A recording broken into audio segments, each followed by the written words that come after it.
وقت کی طویل سڑک پر تنہا چلتے چلتے اب اس کا ذہن اور پاؤں دونوں تھک چکے تھے۔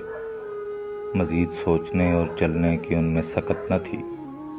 جب اس نے نیا نیا چلنا شروع کیا تھا تب وہ بہت بولتا تھا۔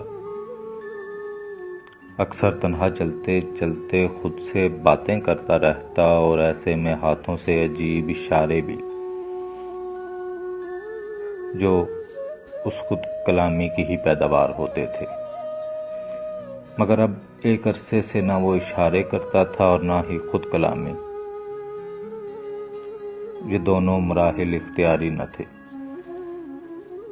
تب وہ سوچنا نہ چاہتا تھا اور خیالات کسی پہاڑی چوٹی سے گرتی آبشار کی مانند زوردار آواز سے اس کے دماغ میں گرتے اور بکھرتے رہتے۔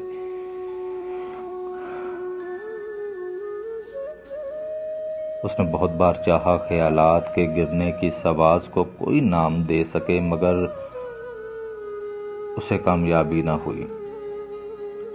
بالآخر اس نے اسے خاموش آواز کا نام دے دیا تھا۔ مگر اب تو خاموش آواز بھی مکمل خاموش ہو چکی تھی۔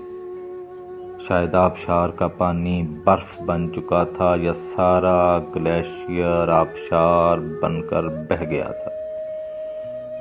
اب اگر آواز تھی تو ایک خاموشی کی آواز، ایک لکیر کی مانند جو بالکل سیدھی مگر شدید ہوتی ہے، یا اس کے چلتے قدموں کی آواز جو اب چلتے کم اور گھسٹتے زیادہ تھے۔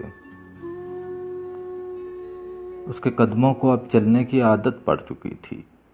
اب وہ اگر چاہتا بھی تو اپنے قدم روک نہ سکتا تھا۔ چلنا یا رکنا اب اختیاری نہ تھا۔ حد نظر تک ابھی بھی ایک طویل ویران سڑک تھی اور اب بھی سڑک کے آخری سرے پر سراب، پانی کی لہریں سڑک پر تیرتی ہوئیں اور ان پر ناموجود درختوں کا عکس جو اس کی ذہن کی پیداوار تھے۔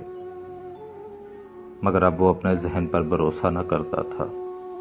اس قدر سراب دیکھ چکا تھا کہ اب اگر حقیقت بھی سامنے آ جاتی تو جب تک وہ اسے چھو کر نہ دیکھ لیتا تب تک یقین نہ کرتا۔ اب سراب اسے نہ خوشی دیتے تھے نہ غم، بس اپنے ذہن کی بے یقینی کیفیت پر اس کا یقین کامل ہو جاتا۔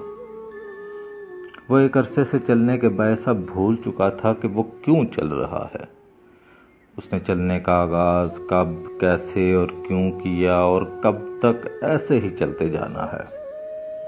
آیا منزل ہے بھی یا نہیں، اور اگر ہے بھی تو کیا واقعی وہ منزل ہے؟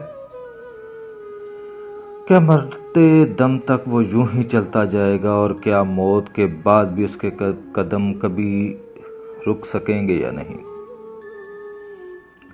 مگر اس سب سے زیادہ ایک اہم سوال بھی اس کے ذہن میں ابھرتا جسے وہ اکثر دبا دیتا تھا۔ میرا نام کیا ہے؟ وہ اپنا نام بھول چکا تھا۔ شاید مراد تھا یا اکرام یا نصیر۔ مراد ہی ہوگا، کیا فرق پڑتا ہے؟